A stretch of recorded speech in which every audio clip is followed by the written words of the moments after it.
Hello दोस्तों, सभी को नमस्कार। मैं हरकिरत सिंह स्वागत करता हूं केपी कॉलेज के यूट्यूब चैनल पर। और आज हम देखने जा रहे हैं भूगोल का सामान्य जानकारी, भूगोल की सामान्य जानकारी। और हम कर रहे हैं बीए पार्ट फर्स्ट के लिए थ्योरी का अध्ययन कर रहे हैं। तो थ्योरी की जो बुक है हमारे पास में भौतिक भूगोल, उसको हम शुरू करेंगे इसके बाद। उससे पहले हमारे पास में भूगोल की सामान्य जानकारी होना अति आवश्यक है। ठीक है, तो चलिए देखते हैं। सबसे पहले थोड़ा सा डिस्कशन कर लेते हैं। वैसे तो हम इन सब बातों को थ्योरी के अंदर पढ़ेंगे, उनमें रीड करेंगे, जो कि पृथ्वी की उत्पत्ति कैसे हुई है।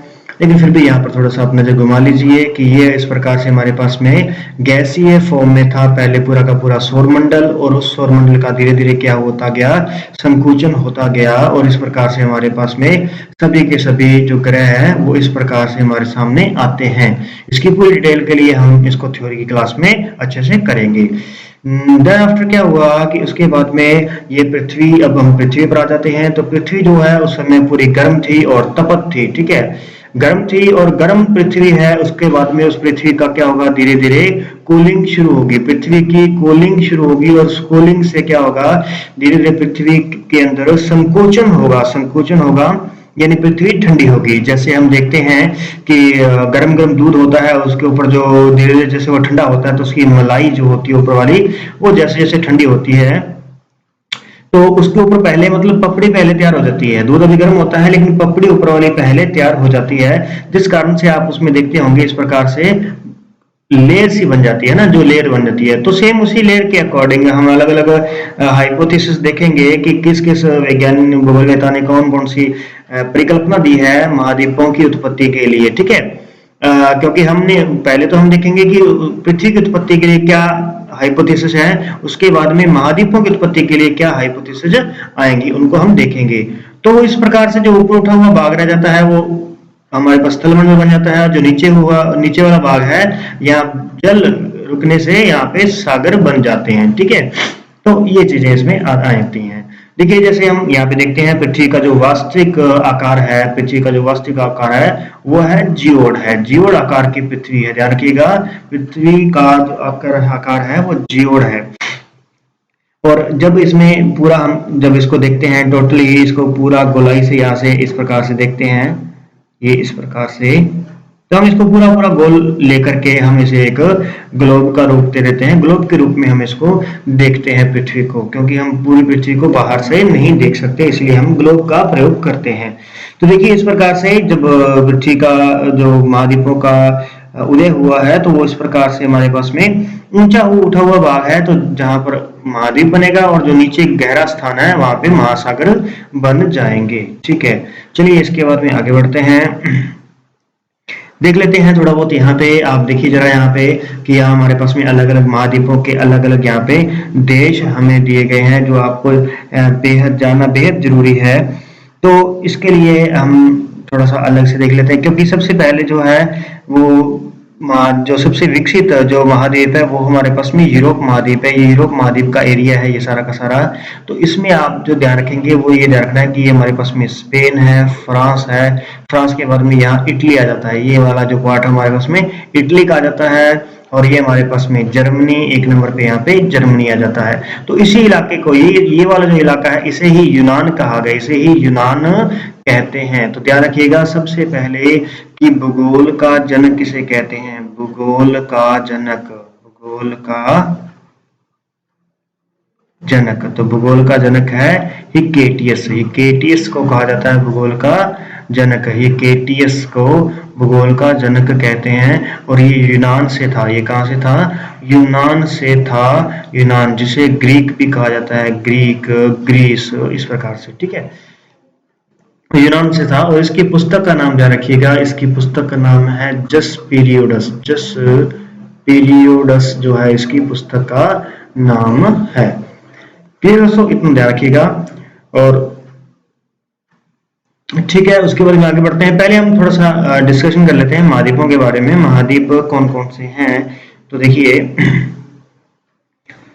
सबसे पहले देखते हैं जो हमारे पास में आ रहा है 200 मिलियन वर्ष पहले के जो महाद्वीपों और महासागरों की उत्पत्ति किस प्रकार से हुई है, उसके लिए अलग अलग मत है, अलग अलग भूगोलवेता के, जलवायुवेता के, भूशास्त्रवेता के, ठीक है। तो उसी में से एक भूशास्त्रवेता होते हैं हमारे पास में वैगनर। वैगनर जो होते हैं, वैगनर, जिनका मत काफी हद तक सिद्ध सही माना जाता है, जिनके अकॉर्डिंग ही आगे की बातें कही जाती हैं कि महाद्वीपों की उत्पत्ति कैसे हुई है। देखिए उन्होंने क्या कहा, सबसे पहले हमारे पास में दो लैंड है। एक हमारे पास में स्थल भाग है जिसे हम क्या कहेंगे, पेंजिया, ये स्थल भाग है।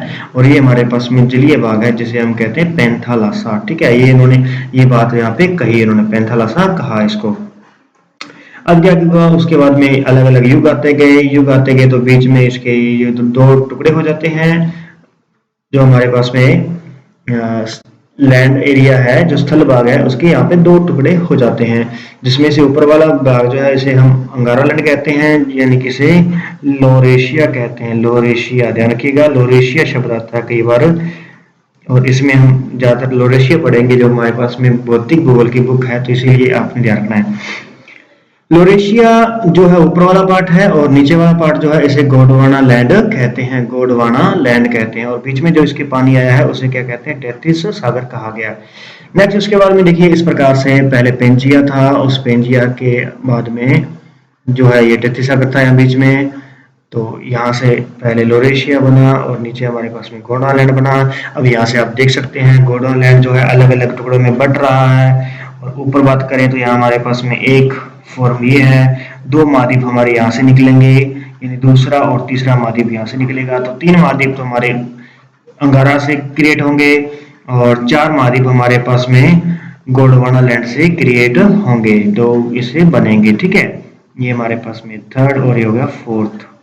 इसके साथ ही आप देख सकते हैं, देखो नीचे वाले के चार पार्ट जो है, मेनली चार पार्ट यहाँ पे हुए हैं, चार के साथ एक इसका सब कॉन्टिनेंट यहाँ पे बना है। उसी प्रकार से यहाँ पर भी तीन पार्ट इसके होते हैं और इसके अंदर एक सब पार्ट यहाँ पे होता है जिसे हम कहते हैं आइसलैंड कहते हैं, जिसे हम, ठीक है, द्वीप जैसे कहा जाता है, द्वीप, ठीक है। इस प्रकार से यहाँ देख सकते हैं आप कि किस प्रकार से, यहाँ देखिए नॉर्थ अमेरिका के बाद में ये हमारे पास यूरोप के बाद में एशिया।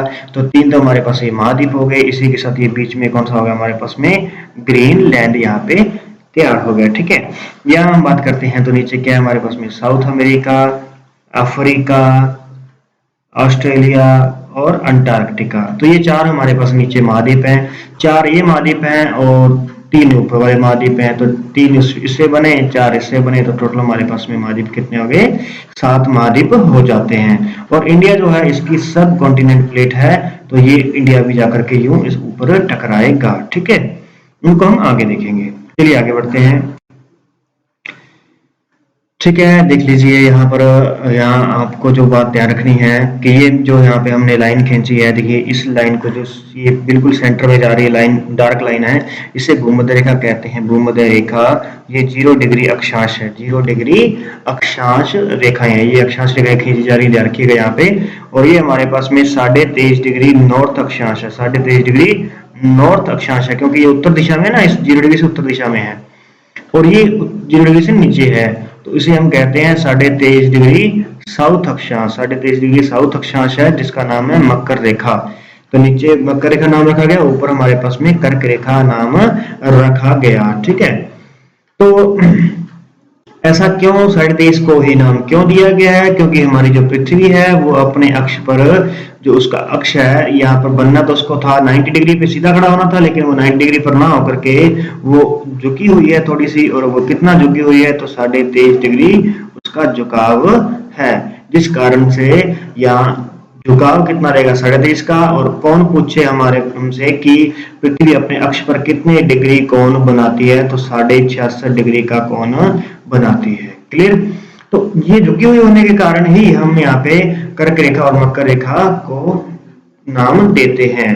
बाकी इसके लिए हम डिटेल क्लास में देखेंगे, आप फिलहाल इतना ही ध्यान रखिएगा किस प्रकार से हमारे पास में अक्षांश रेखाएं हैं, उनको 3 नाम दिए गए हैं अलग अलग, ठीक है। तो आप देख लीजिए यहाँ पे उत्तरी अमेरिका सबसे बड़ा महाद्वीप देखिए एशिया है, दूसरा हमारे पास में देखिए अफ्रीका महाद्वीप है, तीसरा हमारे पास में उत्तरी अमेरिका है, चौथा दक्षिण अमेरिका, पांचवा हमारे पास में अंटार्कटिका आ जाएगा, छठा यूरोप है और सातवां महाद्वीप जो है हमारे पास में ऑस्ट्रेलिया महाद्वीप है।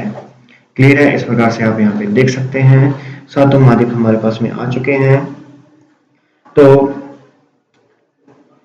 ठीक है, ध्यान दीजिए इस बात पे। और ये ग्रीनलैंड है, ग्रीनलैंड जो है ये सबसे बड़ा द्वीप है, इसे द्वीप का ही नाम दिया जाता है, इसे महाद्वीप नहीं कहते हैं, क्योंकि महाद्वीप जो है जिस प्लेट से महाद्वीप ये बने हुए हैं ये उससे संबंधित नहीं है, उस प्लेट से उस इसका जो बेस है नीचे वाला ये महाद्वीप वाली प्लेट के साथ मैच नहीं करता है, इसीलिए इसको महाद्वीप नहीं कहा जाता। ठीक है, चलिए इसके बाद में आगे बढ़ते हैं। तो अब देखिए ये जो हमने ऊपर से नीचे की ओर लाइन जो खींची है ये हमारे पास में ग्रीनविच रेखा है, ये ग्रीनविच रेखा है, इसका नाम 0 डिग्री देशांतर है। ये 0 डिग्री क्या है? देशांतर है, 0 डिग्री देशांतर। जबकि ये हमारे पास में 0 डिग्री क्या था? 0 डिग्री अक्षांश था। तो इन रेखाओं को अक्षांश कहते हैं। ठीक है, लैटिट्यूड, ठीक है, लैटिट्यूड कहा जाता है इसको। और ये हमारे पास में लॉन्गिट्यूड कहलाता है। ठीक है, लॉन्गिट्यूड कहते हैं, लॉन्गिट्यूड कहा जाता है। ठीक है, देशांतर और अक्षांश कहा जाते हैं। अब देखिए इस प्रकार से जो हमारे पास में ये अक्षांश रेखा है, एक मिनट देख लेते हैं कुछ महाद्वीपों के नाम है तो हमारे पास में, हाँ महाद्वीपों के नाम है तो देखिए जरा। अब देखिए यहाँ से एक बात जो नोट करने वाली है उसको आपने अच्छे तरीके से ध्यान रखना है। 1 मिनट पूरा कर लेते हैं पहले, सब आगे क्या कुछ रह तो नहीं गया ना? ठीक है, कर्क रेखा और मकर रेखा भी आ चुके हैं। चलिए अब हम सब लोग आ चुके हैं तो अब हम यहाँ पे थोड़ा सा ध्यान देते हैं। देखिए जो बीचों बीच हमारे पास में ये जो लाइन जा रही है, भूमध्य रेखा जो जा रही है, ये भूमध्य रेखा 3 महाद्वीपों से होकर गुजरती है। ध्यान रखिएगा 3 महाद्वीपों से। ये कौन सा किसका पार्ट है? एशिया महाद्वीप का पार्ट है, ये एशिया महाद्वीप का पार्ट है। और ये हमारे पास में अफ्रीका महाद्वीप आ चुका है और ये दक्षिण अमेरिका महाद्वीप आ चुका है। ठीक है, तो भूमध्य रेखा कितने महाद्वीपों से गुजरी? 3। कौन कौन सा? एशिया, अफ्रीका, दक्षिण अमेरिका। अब बात आती है कर्क रेखा की। कर्क रेखा किन महाद्वीपों से गुजरती है? तो देखिए ये देखो एशिया से जा रही है, एशिया के बाद में एक, दूसरा अफ्रीका, तीसरा उत्तरी अमेरिका। तो ये कितने महाद्वीपों से गुजरी? 3 महाद्वीपों से। मकर रेखा की बारी, एक ऑस्ट्रेलिया, दूसरा हमारे पास में अफ्रीका, तीसरा हमारे पास में दक्षिण अमेरिका। यानी ये कितने महाद्वीपों से गुजरती है? 3 महाद्वीपों से गुजरती है। अब बारी आती है ग्रीनविच रेखा की। जो ग्रीनविच रेखा है ये भी हमारी सबसे इंपॉर्टेंट है क्योंकि 0 डिग्री देशांतर है। ये कितने महाद्वीपों से गुजरती है? तो यूरोप, दूसरा है हमारे पास में दूसरा अफ्रीका, तीसरा है हमारे पास में अंटार्कटिका। यानी ग्रीनविच रेखा भी 3 महाद्वीपों से गुजरती है। तो ये चीज आपने अच्छे तरीके से ध्यान में रखनी है। क्लियर दोस्तों? ठीक है, इसके बाद ध्यान दीजिए कि अफ्रीका एकमात्र ऐसा महाद्वीप है जिसमें से तीनों अक्षांश और चौथी हमारे पास में देशांतर भी यहाँ से गुजर रही है। यानी कि इसमें से 3 मुख्य अक्षांश गुजरते हैं, तीनों के तीनों मुख्य अक्षांश गुजरते हैं, हम ऐसे कह सकते हैं। अब देखिए जहां ये अक्षांश 0 डिग्री अक्षांश और 0 डिग्री देशांतर क्रॉस करते हैं, यहाँ पर हमारे पास में है गिनी की खाड़ी। गिनी की खाड़ी, क्योंकि ये थोड़ा सा मिस्टेक, एक मिनट हम देखते हैं। ये हमारे पास में क्या है? गिनी की खाड़ी, क्योंकि यहाँ पे गिनी का तट है, गिनी एक देश का नाम है, तो गिनी जो है हमारे पास यहाँ पे गिनी देश बनेगा।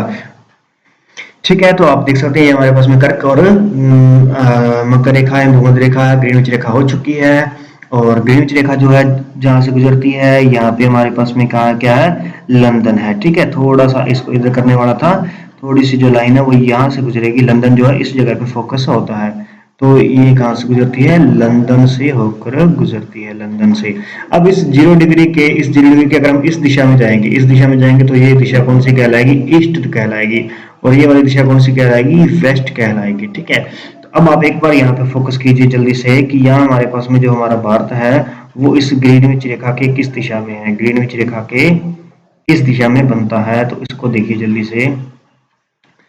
तो इस ग्रीनविच की बात करते हैं तो ईस्ट में बनता है, ईस्ट में बन गया।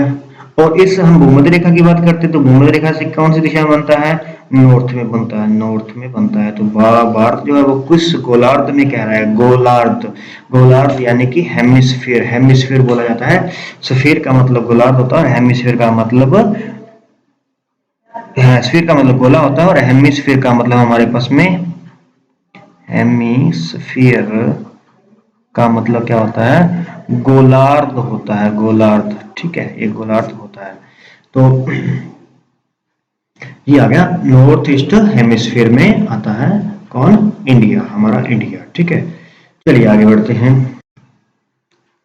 ठीक है, देखते हैं आगे क्या आ रहा है। हाँ तो देखिए अब हम पृथ्वी का थोड़ा सा डाइवर्जन कर लेते हैं, अलग अलग इसको बांट लेते हैं। पृथ्वी का टोटल जो सरफेस है हमारे पास में वो लगभग 54 करोड़ वर्ग किलोमीटर का है, 54 करोड़ वर्ग किलोमीटर का हमारे पास में ये टोटल सरफेस है, सरफेस जो एरिया है टोटल का टोटल। और उसके अंदर देखते हैं तो स्थल मंडल बनता है 29% और जल मंडल बनता है 71%, 71% क्या है हमारे पास में, जल है। इसका मतलब क्या हुआ, जल भाग लगभग 3/4 एरिया पे है, 3/4 है हमारे पास में, और ये क्या है 1/4 हमारे पास में क्या आएगा, स्थल भाग आएगा, ठीक है। तो जो हमारे पास में स्थल भाग है ये 7 महाद्वीपों में बटा हुआ है, जल भाग जो है हमारे पास में 5 महासागरों में बटा हुआ है, ठीक है। इसके बाद देखिए जो हमारे पास स्थल भाग है, स्थल मंडल जो है वो अलग अलग बने हैं, एक या तो अंगारा लैंड से बने हुए हैं या गोंडवाना लैंड से बने हुए हैं। तो मैंने आपको बताया था अभी, अंगारा, अंगारा, अंगारा में कितने वर्ड हैं हमारे पास में, 3 वर्ड हैं। और गोंडवाना में, गोंडवाना, गोंडवाना में हमारे पास में 4 वर्ड हैं। इसका मतलब 3 तो बनेंगे अंगारा से और 4 बनेंगे गोंडवाना लैंड से। क्लियर है। चलिए देख लेते हैं कौन कौन से हैं। सबसे बड़ा महाद्वीप, अब देखना इसका क्रम भी आएगा, ध्यान रखना क्रम से आएंगे ये सबसे बड़ा महाद्वीप है इसलिए 1 नंबर दिया हुआ है इसको। तो बड़ा महाद्वीप किससे बना है, जिससे के नीचे आएगा ये उसी से बना हुआ, ठीक है। चलिए जल्दी से देख लेते हैं।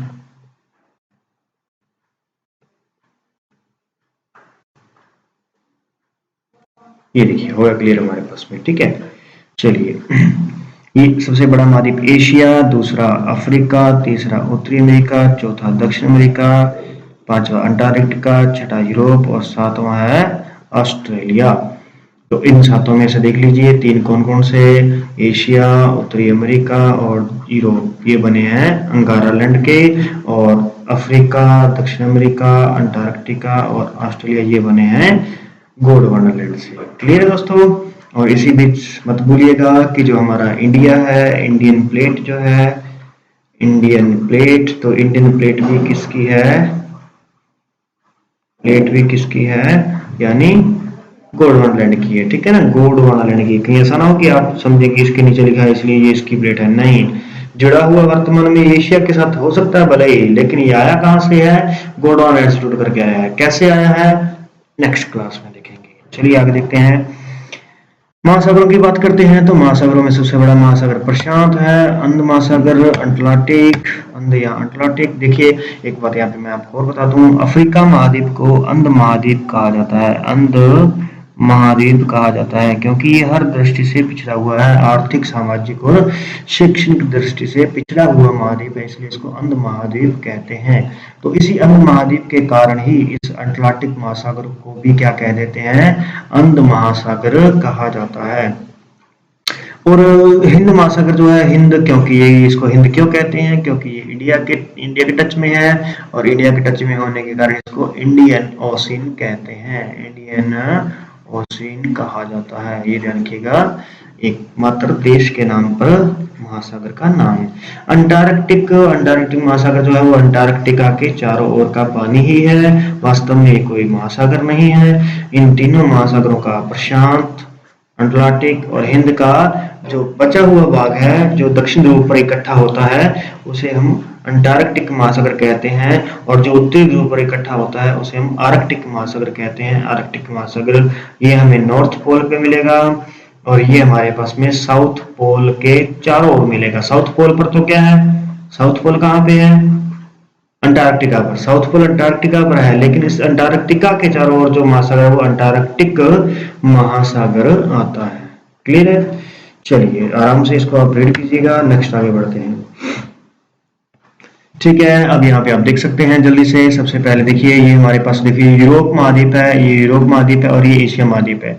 दोनों आपस में जुड़े हुए हैं, जिस कारण से इन दोनों को यूरेशिया कहा जाता है, यूरेशिया कहा जाता है। ठीक है, और उसके बाद में पहला एशिया, यहाँ हम अलग से भी लिख लेते हैं, एशिया 1 नंबर से, दूसरा अफ्रीका, तीसरा उत्तरी अमेरिका, चौथा दक्षिण अमेरिका, पांचवा यहाँ हमारे पास में जो बनेगा नीचे वो अंटार्कटिका, छठा यूरोप और सातवां हमारी कौन है, ऑस्ट्रेलिया है। क्लियर है? अब तो अच्छे तरीके से आपको याद होंगे। यहीं पर मैं आपको बता दूं कि ये हमारे पास में प्रशांत महासागर है और ये हमारे पास में बीचों बीच कौन सा है, अंटार्कटिक महासागर है, अंटार्कटिक महासागर है, अंटार्कटिक। ठीक है, ये सबसे बड़ा है, ये दूसरे नंबर पर है। और ये हमारे पास में कौन सा आ गया, हिंद महासागर। ठीक है, हिंद महासागर। तो ये एम की आकृति वाला है और ये एस की आकृति वाला है ना। और इसी प्रकार से ये जो है वो हमारे पास में त्रिभुज की आकृति वाला बनेगा, जो यहाँ पर इस प्रकार से हो जाएगा कवर। ठीक है ना, तो ध्यान रखिएगा। ये जो है ना प्रशांत महासागर, ये हमारी पृथ्वी गोल है। और ये देखिए, ये वाला जो पार्ट जा रहा है, ये वाला पार्ट आपको यहाँ पे दिखाई नहीं दे रहा ना, तो ये पार्ट इस तरफ आ रहा है। ये देखो यहाँ पे पार्ट, ये दोनों यहाँ पे उत्तरी अमेरिका और एशिया जो है यहाँ पे जुड़ते हैं। बस बिल्कुल बीच में थोड़ा सा गैप रह जाता है, यहाँ थोड़ा सा गैप रह जाता है, जहां पर क्या है, बेरिंग जल संधि है, बेरिंग जल संधि। यहाँ हमारे पास में बेरिंग जल संधि है। क्लियर है इतनी बात? ठीक है, 1 मिनट, आगे बढ़ते हैं। चलिए, इसके बाद में देख लीजिए, अब थोड़ा सा इसको सेपरेट कर लेते हैं, अलग अलग कर लेते हैं। तो ये हमारे पास में एशिया महाद्वीप है। तो एशिया महाद्वीप जो है ये दूसरा, यहाँ पे यूरोप महाद्वीप है, यूरोप। अब इनको हमें अलग करना है, इन दोनों क्या करना है, अलग करना है, किसी न किसी तरीके से अलग तो करना ही होगा। बाकी महाद्वीप तो हमने देख लिए हैं, सब अलग अलग शेप में शो हो रहे हैं, लेकिन यहाँ पर पूरा शो नहीं हो रहा है, जिस कारण से हम यहाँ पे इसको देख रहे हैं कि कैसे अलग होगा। तो देखिए जरा, ये जो हमारे पास ऊपर से एक पार्ट आ रहा है, ये हमारे पास में यूराल पर्वतमाला है, जो कि प्राचीन पर्वतमाला है एक। ठीक है, यूराल पर्वतमाला यहाँ पे। तो इस यूराल पर्वतमाला का के कारण यहाँ से अभी अलग हो गया। दूसरी बात, यहाँ पे आ गया हमारे पास में कैस्पियन सागर झील, जो कि विश्व की सबसे बड़ी झील है, बड़ी झील। ठीक है, फिर आता है यहाँ पे कॉकेशस पर्वत, यहाँ आता है कॉकेशस पर्वत, इसको काकेशस पर्वत भी कहते हैं, काकेशस पर्वत भी कहा जाता है।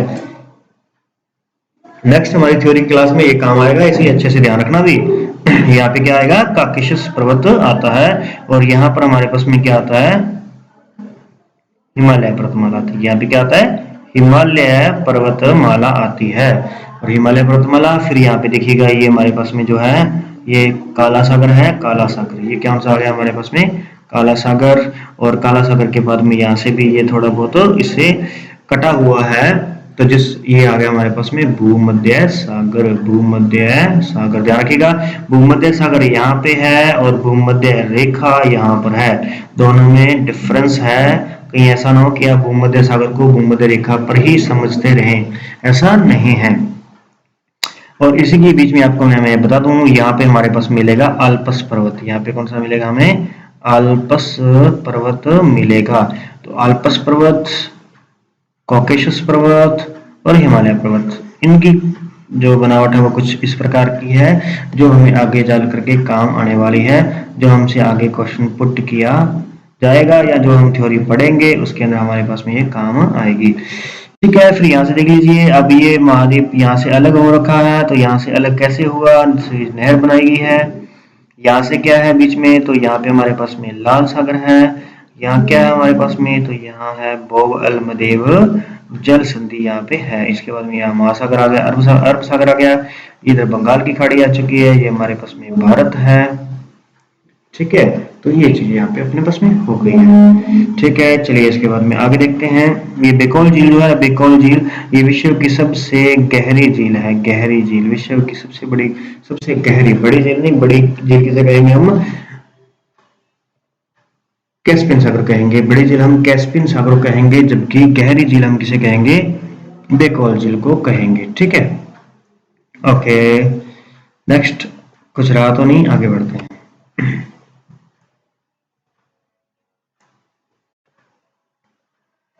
ठीक है, ये हमारे पास में अलग से उत्तरी अमेरिका और दक्षिण अमेरिका आ चुके हैं। तो उत्तरी अमेरिका दक्षिण अमेरिका को हम थोड़ा सा देख लेते हैं। उत्तरी अमेरिका के यहाँ पश्चिमी इलाके में यहाँ पर हमारे पास में रॉकी पर्वतमाला बनेगी। रॉकीज पर्वतमाला है, यहाँ पे क्या है, रॉकीज पर्वतमाला है इस इलाके में,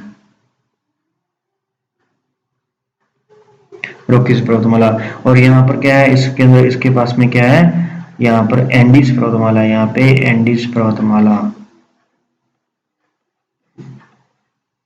एंडीज पर्वतमाला। ठीक है, तो ये ध्यान रखना है। दक्षिण अमेरिका में तो कौन सी एंडीज पर्वतमाला है, और उत्तरी अमेरिका में कौन सी है, रॉकीज पर्वतमाला है। भारत में कौन सी थी, जल्दी से याद कीजिए, हिमालय पर्वतमाला थी। और एशिया और यूरोप को अलग कौन सी करती है, एशिया और यूरोप को अलग करती है, यूरेशिया को अलग करती है, यूरेशिया को अलग करने वाली कौन सी है, यूराल। यूरोप से क्या याद रखना आपको, यूरोप से यूराल, यूराल करती है अलग, यूरोप को अलग करती है, किससे अलग करती है, एशिया से अलग करती है। ठीक है, तो ये हमारे पास में पर्वतमालाएं हैं, इस प्रकार से आप देखेंगे। उत्तरी अमेरिका जो महाद्वीप है ना हमारे पास में, ये उत्तरी अमेरिका महाद्वीप है। उत्तरी अमेरिका महाद्वीप के अंदर जब आप देखेंगे तो ये देखिए यहाँ तक चलेगा, इस एरिया तक, उसके बाद में पनामा नहर आ जाएगी, और पनामा नहर के बाद में ये दक्षिण अमेरिका शुरू हो जाएगा, यहाँ पे पनामा नहर आ जाएगी, और पनामा नहर के बाद में क्या आ जाएगा, दक्षिण अमेरिका आ जाएगा। तो देखिए 27 का कुछ दिया नहीं है ना, यहाँ पे क्या आ रहा है, ओके, तो नहीं आ रहा है यहाँ पे, चलो कोई बात नहीं। तो ये पनामा नहर है, यहाँ पे ध्यान रखिएगा। तो उत्तरी अमेरिका में तो सिर्फ 3 ही मुख्य देश है, एक कनाडा है, दूसरा हमारे पास में यूएसए है, तीसरा मैक्सिको है। कनाडा, यूएसए और मैक्सिको। ठीक है दोस्तों, फिर आज के लिए इतना ही काफी है। और आपको जो भी क्लास है उसकी पीडीएफ यदि चाहिए होगी तो पीडीएफ के लिए आप मेरा टेलीग्राम जो चैनल है, पीडीएफ टेलीग्राम चैनल को आप फॉलो कर सकते हैं। टेलीग्राम पर जाइए और वहां पर आप सर्च कीजिए HK सर 2284, आप वहां पे सर्च कीजिए इसे, और अगर नहीं तो आप सर्च कर सकते हैं इसे भी। ठीक है, ये पूरा का पूरा line Harkirat Singh geography consultant. ठीक है, आप कोई भी किसी प्रकार की ज्योग्राफी की कंसल्टेंट आपको चाहिए, कोई भी सलाह चाहिए, तो आप मेरे से पूछ सकते हैं। और ये मेरे पास में मेरा कॉन्टेक्ट नंबर है, जिस पर आप व्हाट्सएप करके आप व्हाट्सएप ग्रुप में भी ऐड हो सकते हैं, और टेलीग्राम पर भी आप मुझे फॉलो कर सकते हैं। ध्यान रखिएगा। ठीक है, मिलते हैं नेक्स्ट क्लास के अंदर, तब तक के लिए धन्यवाद। लाइक और शेयर करना मत भूलिएगा।